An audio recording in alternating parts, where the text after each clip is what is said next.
Hello, good morning, नमस्कार मेरे प्यारे बच्चों। कैसे हैं आप सब? आई होप आप लोग बहुत बढ़िया होंगे, झकास होंगे, मस्त होंगे। तैयारी आपको बहुत बढ़िया चल रही होगी। तो जो भी हमारे बच्चे नए हैं, कृपया करके सब्सक्राइब कर लीजिए चैनल को, वीडियो को लाइक कर दीजिए, अपने दोस्तों के पास शेयर कर दीजिए। हम आपको लिए पर डे इसी प्रकार के एक टेस्ट लेकर आते हैं जिसमें 30-35 क्वेश्चन का सेट होता है। चैप्टर वाइज अभी चला रहे हैं। इसके बाद हम लोग ऑल सब्जेक्ट का मिले हुए लेकर आएंगे। जैसे साइंस में तो पूरा मिक्सर, इसके बाद फिर जो है मैथमेटिक्स वगैरह से सबका एक तरह से टेस्ट करवाएंगे हम आपको, है ना। और वो प्रोग्राम है कि संडे को रखा जाएगा। तो चलिए शुरुआत करते हैं। आई होप आप लोग तैयारी कर लिए होंगे। जो आपको प्रश्न नहीं दिख रहा होगा, दिखने का मतलब होगा कि अगर कोई दिक्कत हो रहा है तो आप प्रश्न को कमेंट में बताइएगा। हम लोग आपको, है ना, काम करेंगे, उस पर काम करेंगे। और जो बच्चे नए हैं वो प्लीज़ वीडियो को लाइक कर दीजिए, सब्सक्राइब कर दीजिए, है ना। चलिए, तो आज का पहला क्वेश्चन हमारा है, ऑक्सिन है। ऑक्सिन क्या है? वसा है, एंजाइम है, हार्मोन है या कार्बोहाइड्रेट है? तो देखिए, ऑक्सिन क्या है? तो हमारा एक हार्मोन है। ऑक्सिन क्या है? एक हार्मोन है। ऑक्सिन कहाँ मिलता है? तो पेड़ पौधे में प्राप्त होता है। कहता है कि मस्तिष्क में विभिन्न सूचनाएं किस रूप में संचित होती है? चेतना, आवेग, उद्दीपन या संवेदना? तो देखिए, मस्तिष्क में जो भी सूचनाएं प्राप्त होती है उद्दीपन के रूप में प्राप्त होती है। आपको पता है कि जितना भी प्रक्रियाएं हमारे शरीर में होती है उस सब को सूचित करने वाले कौन है? मस्तिष्क है। रच्छी कोशिकाएं पाई जाती है। रच्छी कोशिकाएं कहाँ पाई जाती है? जड़ में, पत्तियों में, फूलों में या फलों में? तो इसका राइट आंसर क्या होगा? पत्तियों में। ठीक है, रच्छी कोशिकाएं। कृत्रिम वृक्क किन अपशिष्ट उत्पादों को करता है? रुधिर अपवहन द्वारा पृथक करता है। यानी कृत्रिम जो वृक्क है किन अपशिष्टों को, उत्पादों को करता है? अपशिष्ट उत्पादों को करता है। क्या नाइट्रोजन को, कार्बन को या ऑक्सीजन को या सभी को? तो देखिए, इसमें सबसे बड़ी बात है कि क्या करता है? नाइट्रोजन को करता है। किसको करता है? नाइट्रोजन को करता है। क्वेश्चन नंबर 6, तंत्रिका तंतु की उत्पत्ति किस प्राथमिक ऊतक द्वारा होता है? तंत्रिका तंतु की उत्पत्ति किस प्राथमिक ऊतक द्वारा होता है? क्या एक्टोडर्म है, मेस्टोडर्म है, एंडोडर्म है या इनमें से कोई नहीं? तो देखिए, इसका right answer option number C है, एंडोडर्म, है ना। तंत्रिका तंत्र की उत्पत्ति। अच्छा, ऊतक क्या होता है? ऊतक उससे कहते हैं, है ना, जो कई सारे सेल से मिलकर बनता है। यानी सेल के निर्माण से क्या होता है? ऊतक का निर्माण होता है, यानी टिश्यू का निर्माण होता है। देखिए, कहता है क्वेश्चन नंबर 7, थायरॉक्सिन का स्रावन कहाँ से होता है? क्या थायराइड से होता है, यकृत से होता है, वृक्क से होता है या वृषण से होता है? वृषण से होता है। तो इसका राइट आंसर क्या है? Option number A, thyroid. Thyroid का मतलब क्या है? जो गला से संबंधित है। गला में थायराइड होता है ना, वहीं से थायरॉक्सिन निकलता है। ठीक है। दो तंत्रिका कोशिका के मध्य खाली स्थान को क्या कहते हैं? दो तंत्रिका कोशिका के मध्य खाली स्थान को क्या कहते हैं? जो तंत्रिका कोशिका होती है उसके जो खाली स्थान होते हैं उसको क्या कहा जाता है? क्या दुमका कहा जाता है, सिनेप्स कहा जाता है, एक्सोन कहा जाता है या आवेग कहा जाता है? सिनेप्स कहा जाता है। निम्नलिखित में कौन लैंगिक जनन रोग नहीं है? निम्नलिखित में कौन लैंगिक जनन रोग नहीं है? एड्स, गोनेरिया, सिफिलिस या टाइफाइड? है ना। निम्नलिखित में कौन लैंगिक जनन रोग नहीं? लैंगिक मतलब कि दो लोगों के मिलने से जो नहीं फैलता है। क्या एड्स? तो भैया एड्स तो दो लोगों के मिलने से ही होती है। गोनोरिया, सिफिलिस या टाइफाइड? तो देखिए, टाइफाइड भी होता है लोगों को, है ना, मिलने से। तो सिफिलिस जो है ये बिल्कुल लैंगिक जनन की प्रक्रिया नहीं है। गोनोरिया महिलाओं में पाई जाने वाली एक बीमारी है। कौन सी नलिकाएं विहीन ग्रंथि? कौन सी नलिका विहीन ग्रंथि? यानी किस ग्रंथि में नलिका नहीं पाई जाती है? क्या वो गैस्ट्रिक, लेचरीमल, एंड्रीनल या सलाइवरी? देखिए, इसका राइट आंसर क्या है? एंड्रीनल ग्रंथि। एंड्रीनल ग्रंथि। 11, वह संरचना जो उद्दीपन की पहचान कराती है क्या कहलाती है? वह संरचना जो उद्दीपन की पहचान कराती है क्या कहलाती है? ग्राही, प्रभावक, उत्तरदायित्व या बेचैनी? तो देखिए, इसका राइट आंसर क्या है? ग्राही। क्वेश्चन नंबर 12, निम्नलिखित में से कौन सी मास्टर ग्रंथि कहलाती है? बहुत बढ़िया प्रश्न कि मास्टर ग्रंथि किसे कहा जाता है? क्या एंड्रीनल को कहा जाता है, थायराइड को कहा जाता है, पैराथायराइड को कहा जाता है या पिट्यूटरी ग्रंथि को कहा जाता है ना। तो इसका राइट आंसर कौन होगा? बोलिए। पिट्यूटरी ग्रंथि को मास्टर ग्रंथि कहा जाता है।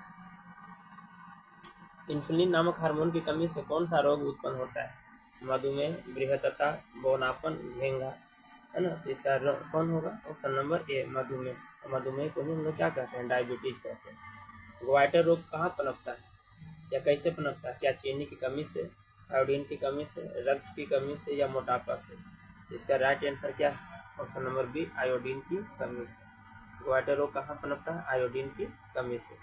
निम्नलिखित में से कौन सा पादक हार्मोन है? इंसुलिन, थायरोक्सिन, एस्ट्रोजन या साइटोकाइनिन। निम्नलिखित में से कौन सा पादक हार्मोन है? पादक नहीं, बाधक हार्मोन है। इंसुलिन, थायरोक्सिन, एस्ट्रोजन या साइटोकाइनिन। तो इसका राइट आंसर क्या है? Option number D, cytokinin. ठीक है, हम लोग 15 क्वेश्चन तक पहुंच गए हैं। आप लोग सही सही बताइए कि 15 में से कितना क्वेश्चन आपको सही हुआ। कमेंट में आप लोग कुछ जरूर लिखिए। आप बहुत सारे बच्चे हैं जो कमेंट नहीं करते हैं, कुछ तो कमेंट करिए। कुछ नहीं है तो गुड मॉर्निंग, गुड इवनिंग, सही पढ़ाएं सर, अच्छा पढ़ाएं सर, खराब पढ़ाएं सर, बुरा पढ़ाएं सर, ये सही नहीं है सर, वो सही, कुछ तो लिखिए कमेंट में। क्योंकि कमेंट में आप कुछ लिखते हैं तो भाई यूट्यूब का एल्गोरिदम कहता है कि जितना आप लाइक करेंगे, वीडियो को शेयर करेंगे, सब्सक्राइब करेंगे, कमेंट करेंगे, उतना वो जो है लोगों को पास रिकमेंडेशन करता है चैनल के लिए। तो आपसे रिक्वेस्ट है ना कि कमेंट कर दीजिए, थोड़ा सा लाइक कर दीजिए, थोड़ा सा शेयर कर दीजिए, थोड़ा चैनल पर नए हैं तो सब्सक्राइब कर लीजिए। क्या लगता है? हम लोग छोटे यूट्यूबर को भी थोड़ा सा सपोर्ट किया कीजिए, है ना। तो चलिए, अब बाकी आप लोग समझदार हैं। 16, ब्रिक के संरचनात्मक एवं क्रियात्मक इकाई को क्या कहते हैं?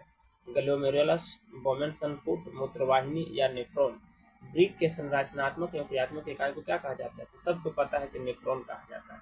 अच्छा, ब्रिक मतलब बहुत सारे लोग कंफ्यूजन होंगे कि ब्रिक क्या होता है। भैया उसका अंग्रेजी किडनी होता है। किडनी पता है? तो किडनी के संरचनात्मक एवं क्रियात्मक इकाई को क्या कहते हैं? नेफ्रॉन कहते हैं। निम्नलिखित में कौन पादप हार्मोन नहीं है? क्या एथिलीन नहीं है, ऑक्सिन नहीं है, ऑक्सीटॉक्सिन नहीं है, साइटोकाइनिन नहीं है।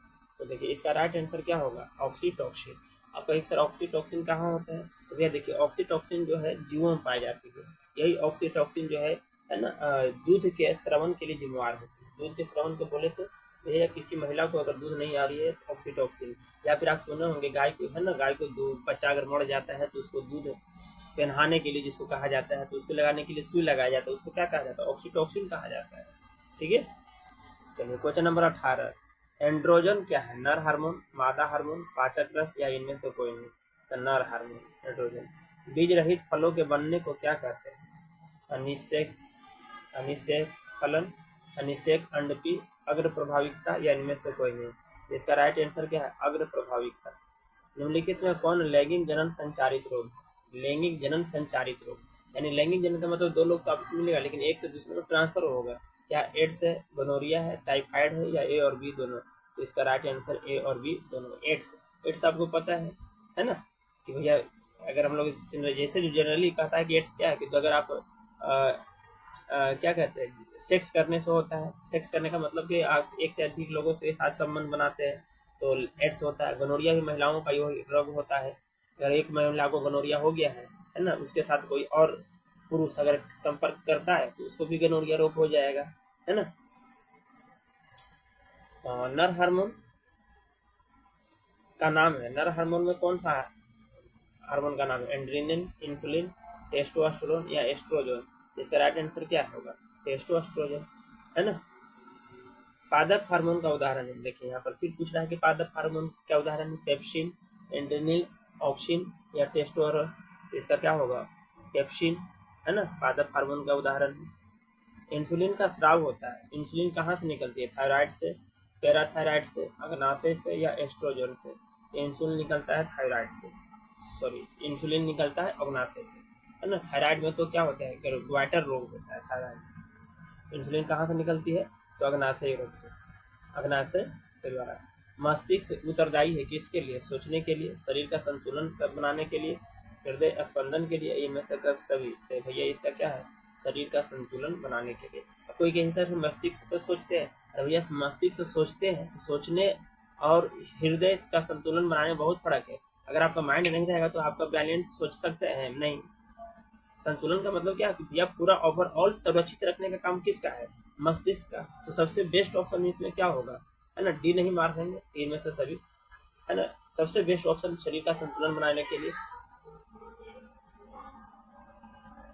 25, जिब्रेलिन क्या है? हार्मोन है, वसा है, एंजाइम है या कार्बोहाइड्रेट से। तो जिब्रेलिन एक प्रकार का हार्मोन जो कि फलों को है ना पकाने का काम करती है। पत्तियों को मुरझाना किस हार्मोन के कारण होता है? बहुत बढ़िया, ऑक्सिन, जिब्रेलिन, साइटोकाइनिन या एब्सिसिक अम्ल। है ना। तो इसका राइट आंसर क्या होगा, इसका राइट आंसर एब्सिसिक अंग। देखिए अगला क्वेश्चन है 27, कहता है कि जटिल बहुकोशिकीय जीवों में समन्वय एवं नियंत्रण की नितांत आवश्यकता है, क्योंकि जीवों का शरीर असंख्य कोशिकाओं से बना होता है, असंख्य कोशिकाएं उत्तक अंग एवं अंग तंत्र में व्यवस्थित होता है, सभी अंग एवं अंग तंत्र एक दूसरे के सहयोग से कार्य कर सकते हैं, या इनमें से सभी। इसका राइट आंसर क्या होगा, इनमें से सभी। क्वेश्चन नंबर 28, पौधे में समन्वय एवं नियंत्रण जंतुओं से भिन्न होता है, क्योंकि मतलब कहता है कि पौधे में समन्वय नियंत्रण होता है जानवरों जंतुओं है ना, जीवों से अलग क्यों होता है। पौधे में केवल रासायनिक नियंत्रण होता है, पौधे में तंत्रिकीय नियंत्रण का अभाव होता है, जंतुओं में तंत्रिकीय और रासायनिक दोनों प्रकार का समन्वय नियंत्रण होता है, इनमें से सभी। तो इसका राइट आंसर क्या होगा, ऑप्शन नंबर डी, इनमें से सभी। निम्नलिखित में कौन सा एक पादप हार्मोन नहीं है, निम्नलिखित में से कौन सा एक पादप हार्मोन नहीं है। क्या एथिलीन नहीं है, ऑक्सीटोसिन नहीं है, ऑक्सिन नहीं है, कि साइटोकाइनिन नहीं। इसका राइट आंसर क्या होगा, ऑप्शन नंबर बी, ऑक्सीटोसिन। 30, निम्नलिखित में कौन सा एक पादप हार्मोन एस्ट्रोजन, इंसुलिन, थायरॉक्सिन या जिब्रेलिन। इसका राइट आंसर क्या है, जिब्रेलिन, है ना। चलिए 31, पादपों की वृद्धि असंदमन के लिए, है ना, संदमन के लिए नहीं पढ़ेंगे, स्पंदन के लिए निम्नलिखित में से कौन सा हार्मोन जिम्मेदार होता है। क्या ऑक्सीजन, इथिलीन, साइटोकाइनिन या एब्सिक एसिड। इसका राइट आंसर क्या होगा, एब्सिक एसिड। निम्नलिखित क्रियाओं में कौन सा एक अनैच्छिक क्रिया का उदाहरण नहीं हो सकता है। मुंह में लार आना, रक्तदाब बढ़ना, छींक आना, किसी कार्यक्रम के समाप्त होने पर ताली बजाना। देखिए अनैच्छिक क्रिया का मतलब क्या होता है, वे जिसको हम लोग कंट्रोल नहीं कर सकते, है ना। तो देखिए रक्त यहाँ देखिए किसी कार्यक्रम में समाप्त होने पर ताली बजाना, यह अनैच्छिक क्रिया का उदाहरण नहीं हो सकता है ना। अनैच्छिक मतलब नहीं हो, माने ऐच्छिक क्रिया है। तो ऐच्छिक क्रिया कौन है भैया, किसी कार्यक्रम में ताली बजाना, हमारा ताली हम कब बजाएंगे, जब हमारी इच्छा करेगा, नहीं करेगा नहीं बजाएंगे। दो न्यूरॉन के मध्य खाली स्थान को क्या कहा जाता है, डेंड्रॉन, सिनेप्स, एक्सॉन या डेंड्राइट्स। इसका राइट आंसर क्या है, ऑप्शन नंबर बी, है ना, सिनेप्स। क्वेश्चन नंबर 34, मानव मस्तिष्क में कितनी जोड़ी कपाल तंत्रिकाएं निकलती है, यानी मानव मस्तिष्क से कितनी जोड़ी कपाल तंत्रिकाएं निकलती है, 10, 12, 14, 16। इसका राइट आंसर बी, यानी 12। मानव मेरुरज्जु से निकलने वाले मेरु तंत्रिकाओं की संख्या कितनी होती है, 31 जोड़ी, 41 जोड़ी, 24 जोड़ी या 17 जोड़ी। तो 31 जोड़ी। मेरुरज्जु की रक्षा करती है कशेरुक दंड, क्रेनियम, कॉपर स्केलोस या इनमें से कोई नहीं। तो ऑप्शन नंबर ए, कशेरुक दंड। तो आज के लिए हम इतना ही रखते हैं, फिर हम लोग मिलते हैं नेक्स्ट वीडियो में। तब तक के लिए आप सबको जय हिंद, जय भारत। वीडियो को सब्सक्राइब, लाइक कर दीजिए, चैनल को सब्सक्राइब कर दीजिए, है ना। बाकी आप सबको वीडियो को देखने के लिए, आप इतना तक पहुंच गए हैं तो थैंक यू। आपने 36 क्वेश्चन देखा है, इसका मतलब आपने 15 मिनट का समय दिया है, तो जल्दी से 15 सेकंड भी नहीं लगेंगे आपको सब्सक्राइब कर लीजिए, अच्छा लगेगा आपको और हमें दोनों को। तो उनके लिए इतना ही, थैंक यू। मिलते हैं नेक्स्ट वीडियो में, तब तक के लिए जय हिंद, जय भारत।